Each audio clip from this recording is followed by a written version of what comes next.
ብዙ ሰው ይወጣል ይወርዳል፣ ብዙ ሰው ይደክማል፣ ብዙ ሰው ይሰራል፣ ብዙ ሰው ይማራል። ነገር ግን ተዘጋጅቶ መኖር እንዳለበት ብዙ ሰው ዘንግቶ እንመለከተዋለን። የዚህ ምድር ነገስታት ወደ ንግስና ሲወጡ በክብር ይታጀባሉ፣ በእልልታ ይታጀባሉ፣ በሰዎች ይታጀባሉ፣ በሰረገሎች ይታዘባሉ። እንግዲህ ባትነቃ እንደ ሌባ መጣብሃል። ምን ባትል ባትነቃ። እየነቃችሁ ነው። አይሁዳውያን ሳይሆኑ አይሁዳውያን ነን የሚሉ ገንዘብን የሚሰበስቡ ሀብትን የሚያካብቱ አሉ። ባትነቃ በእነሱ መካከል እመጣብሃለሁ ነው። ሀብት አላደነዘዘንም፣ ዝና ፍለጋ አላደነዘዘንም፣ የጨበጥነው ክብር አላደነዘዘንም፣ ሰው ላይ ኃጢአት መቁጠር አላደነዘዘንም፣ ሐሜቱ አላደነዘዘንም፣ የራሳችንን በደል መመልከት ትተን የሰውን በደል መመልከት ብቻ አላደነዘዘንም። እንደ ሌባ እንደሚመጣ ብታውቅ ኖሮ በነቃ ቤቱንም እንዲቆረቆር ባልፈቀደ ነበር። እናንተ ደግሞ ተዘጋጅታችሁ ኑሩ፣ የሰው ልጅ በማታስቡበት ሰዓት ይመጣልና። የሰው ልጅ በማታስቡበት ሰዓት ይመጣልና። ይሄንን ቃል ጌታችንና መድኃኒታችን ኢየሱስ ክርስቶስ ለደቀ መዛሙርቱ ነግሯቸዋል። በድጋሜ በማቴዎስ ወንጌል ምዕራፍ 24 ቁጥር 44 ላይ ድልዋንክሙ ህልው የሚል ድጋሜ ይህንኑ ቃል እናገኛለን። ጌታችን መድኃኒታችን ኢየሱስ ክርስቶስ ተዘጋጅታችሁ ኑሩ ነው ያለን። ተዘጋጅታችሁ ኑሩ ያለን ለምንድን ነው? ዛሬ የሰው ልጅ በሚኖርበት ጊዜ ብዙ ነገር በሕይወቱ እንደሚያጋጥመው ግልጥ ነው። ነገር ግን ጌታችን ኢየሱስ ክርስቶስ ተዘጋጅታችሁ ኑሩ ብሎ በጊዜው ለደቀ መዛሙርቱ ቢናገርም ዳሩ ግን አሁን ላለነው ለኛ የሚጠቅም ቃል ነው። ብዙ ሰው ይወጣል ይወርዳል፣ ብዙ ሰው ይደክማል፣ ብዙ ሰው ይሰራል፣ ብዙ ሰው ይማራል። ነገር ግን ተዘጋጅቶ መኖር እንዳለበት ብዙ ሰው ዘንግቶ እንመለከተዋለን። ጌታችንና መድኃኒታችን ኢየሱስ ክርስቶስ ተዘጋጅታችሁ ኑሩ ያለው ስለ ሁለት ምክንያት ነው። ስለ ስንት አልኳችሁ? ስለ ሁለት ምክንያት ነው። የመጀመሪያው ጌታችን መድኃኒታችን ኢየሱስ ክርስቶስ ለደቀ መዛሙርቱ እንደተናገረው ተዘጋጅታችሁ ኑሩ ያለው መቼ እንደሚመጣ አታውቁምና። ምን ብላችሁ ኑሩ?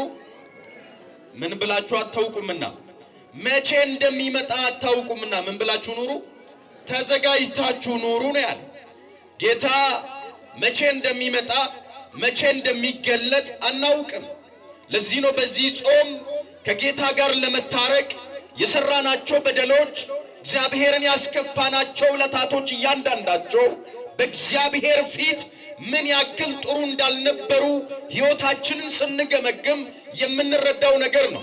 በእግዚአብሔር ፊት በጸሎት በምንበረከክበት ጊዜ፣ በእግዚአብሔር ፊት በጾም በምንመላለስበት ጊዜ ስላሳለፍናቸው አስከፊ ጊዜያቶች ከእግዚአብሔር በተለየንበት ጊዜ ከእግዚአብሔር ጋር ምን ያክል ሩቅ እንደነበርን እንድናስተውል ጾምና ስግደት ከእግዚአብሔር ጋር የሚያቀራርቡን እንደሆኑ ስንረዳ ነው።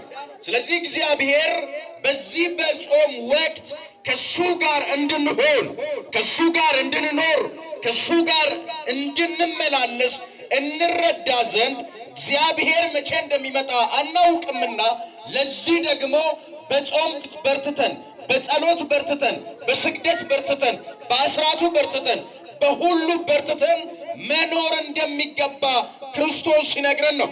ለዚህ ነው በሁለተኛ ጴጥሮስ ምዕራፍ 3 ቁጥር 10 ላይ እንዲህ ይላል፣ የጌታ ቀን እንደ ሌባ ሆኖ ይመጣል። የማቀን ተናገሩ። የማቀን የጌታ ቀን እንደ ሌባ ሆኖ ይመጣል። በዚያ ሰማያት በታላቅ ድምፅ ያልፋሉ፣ የሰማያትን ፍጥረታት በታላቅ ትኩሳት ይቃጠላል፣ ምድርም በእርሷ ላይ የተደረገ ሁሉ ይቃጠላል። በዚያን ጊዜ በየትኛው ጊዜ? ክርስቶስ በክብሩ በሚገለጥበት ጊዜ፣ ክርስቶስ በሚመጣበት ጊዜ፣ ክርስቶስ ይችን ምድር ለማሳለፍ በሚመጣበት ጊዜ እንደምታውቁት ሁለት ምጽአት ነው ያለ። የመጀመሪያው የሰው ልጅ እንደበደለ በሞት አረንቋ በኃጢአት ባህር እንደነበር ሁላችን እናውቃለን። እግዚአብሔር ከዛ ከሞት ስፍራ ያወጣው ዘንድ ከልጅ ልጅ ተወልጄ ምን አደርግሃለሁ? ምን አደርግሃለሁ? ተናገሩ። ምን አደርግሃለሁ? አድንሃለሁ ብሎ የገባውን ቃል ኪዳን ለመፈጸም ከሰማየ ሰማያት ወርዶ ከቅድስት ድንግል ማርያም ተወልዶ በዮርዳኖስ የተቀበረውን አንዱን የዕዳ ደብዳቤያችንን ቀዶ በመስቀል ላይ ውሎ ተቸንክሮ ቆስሎ ደምቶ ተገርፎ ክርስቶስ የተሰቀለው ክርስቶስ የተገረፈው እንዲሁ በቃል ብቻ የሚገለጥ አይደለም። እያንዳንዱ ግርፋት የእያንዳንዱን ሰው ኃጢአት የተሸከመ ነበር። እያንዳንዱ ጭፍሮቹ በጀርባው ላይ የሚያሳርፉት ጅራፍ እያንዳንዳችን በደል የተሸከመ ነበር። ከዚያም የተነሳ ክርስቶስ ሲገረፍ 6666 ጊዜ ክርስቶስ ሲገረፍ ጀርባው መሃል የፈሰሰው ላባ አይደለም፣ ውሃም አይደለም፣ ደም ነው። በዛ ደም ነው የተገዛ ነው። ክብር ምስጋና ለስሙ ይሁን። ደሙ በው መሬት ላይ ፈሶ ያዳነን እርሱ ነው። ለማዳን ነበር ዝቅ ተደርጎ በጨለማ ቤት ታስሮ መከራን ቀምሶ እያንዳንዱ ሰው ክርስቶስን ዘብቶበታል፣ ቀልዶበታል፣ ይሰቀል ብሎ ጮሆበታል። ክርስቲያኖች ልብ በሉ።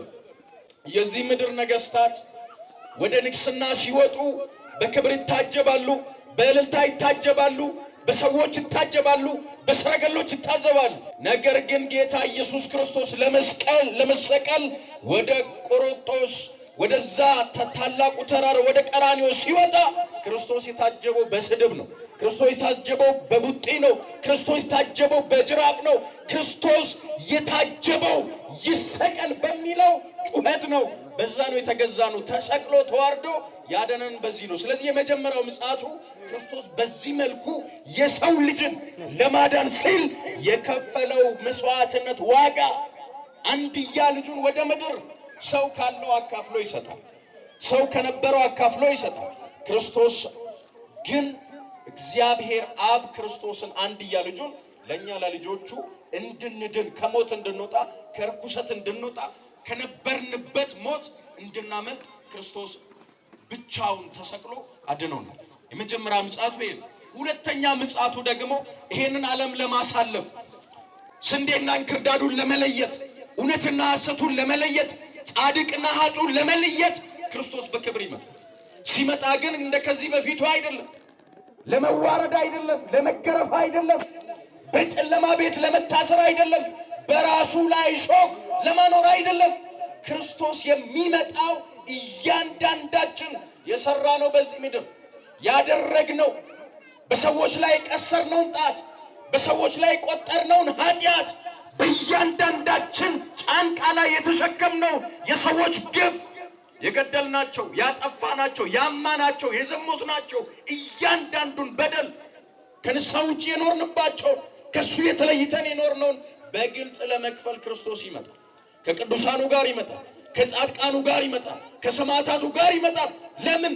ስለ ስሙ ተዋርዷልና፣ ስለ ስሙ ተሰቅሏልና፣ ስለ ስሙ ተሰዷልና፣ ስለ ስሙ ታስሯልና፣ ስለ ስሙ ተንገላቷልና በክብር ከነሱ ጋር ከቅዱሳን መላእክቶቹ ጋር ይመጣል። ስለዚህ ምን ጊዜ እንደምመጣ አታውቅምና ምን በል ተዘጋጅተህ ምን በል አትናገሩ ተዘጋጅተህ ኑሩ ያለ ለዚህ ነው።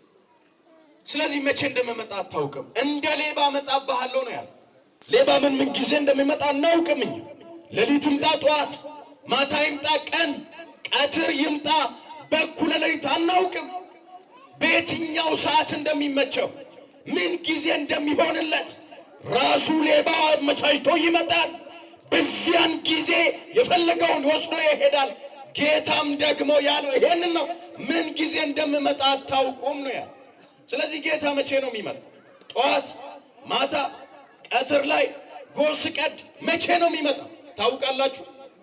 ታውቃላችሁ? አናውቅም። ስለዚህ ምን ብላችሁ ኑሩ? ተዘጋጅታችሁ ኑሩ። አታጉረምርሙ። በደልን አትስሩ፣ ከኃጢአታችሁ ምን በሉ ተመለሱ ነው ያለው። ምን ጊዜ እንደምመጣበት አታውቁምና ተዘጋጅተ ኑር ያለው መቼ እንደምመጣ እንዴት እንደምመጣ በምን ጊዜ እንደምመጣ አታውቁምና ምን ብላችሁ ኑሩ? ስለዚህ ተዘጋጅታችሁ ኑሩ። በጸሎት ተዘጋጅታችሁ ኑሩ። በስግደት ተዘጋጅታችሁ ኑሩ። በስጋው ደሙ ተዘጋጅታችሁ ኑሩ። ከኃጢአት ተለይታችሁ ተዘጋጅታችሁ ኑሩ። ጌታ ደግሞ ያግዛችኋል። እግዚአብሔር የምሕረት አምላክ ነው። ቸርነቱ የበዛ መዓቱ የራቀ ምሕረቱ የቀረበ አምላክ ነው። ስለዚህ ምን ብላችሁ ኑሩ? ተዘጋጅታችሁ ኑሩ ነው ያለ። ሁለተኛው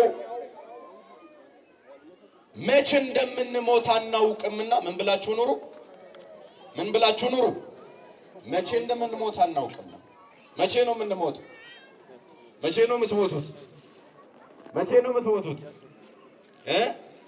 አናውቅም። ለዚህ ነው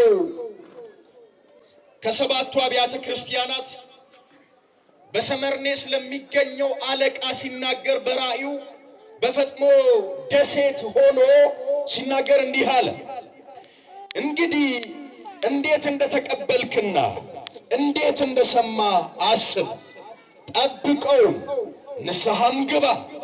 እንግዲህ ባትነቃ እንደ ሌባ አመጣብሃለሁ። ምን ባትል ምን ባትል ምን ባትል ባትነቃ። እየነቃችሁ ነው? እየነቃችሁ ነው? እየነቃን ነው ነው እንዴ? እየነቃን ነው? ጦርነቱ አላደነዘዘንም? ኑሮ ውድነቱ አላደነዘዘንም? ክርስትናችን አላስረሳንም? ዘረኝነቱ አላደነዘዘንም? ጎጠኝነቱ አላደነዘዘንም? እንኳን ለመንፈሳዊ መንቃት እንኳን ከክርስቶስ ጋር በክብሩን ለመጠቅለል የተዘጋጀን ሳንሆን ባትነቃ ነው ያለው። ተመቻችተህ ኖረሃል። አሁን ያለህበት የሰመርኔስ ክርስቲያኖች አይሁዳውያን ሳይሆኑ አይሁዳውያን ነን የሚሉ ገንዘብን የሚሰበስቡ ሀብትን የሚያካብቱ አሉ። ባትነቃ በእነሱ መካከል እመጣብሃለሁ ነው ያለው። ስለዚህ ሀብት አላደነዘዘንም? ዝና ፍለጋ አላደነዘዘንም? ንገሩ።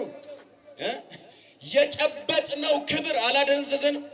ሰው ላይ ኃጢአት መቁጠር አላደነዘዘንም? ሐሜቱ አላደነዘዘንም? የራሳችንን በደል መመልከት ትተን የሰውን በደል መመልከት ብቻ አላደነዘዘንም? ስልጣንን መመልከት ብቻ አላደነዘዘንም? ስለዚህ ባትነቃ እንደምን እመጣብሃለሁ? እንደምን እመጣብሃለሁ? እንደ ሌባ እመጣብሃለሁ ነው ያ። እንደ ሌባ እመጣብሃለሁ።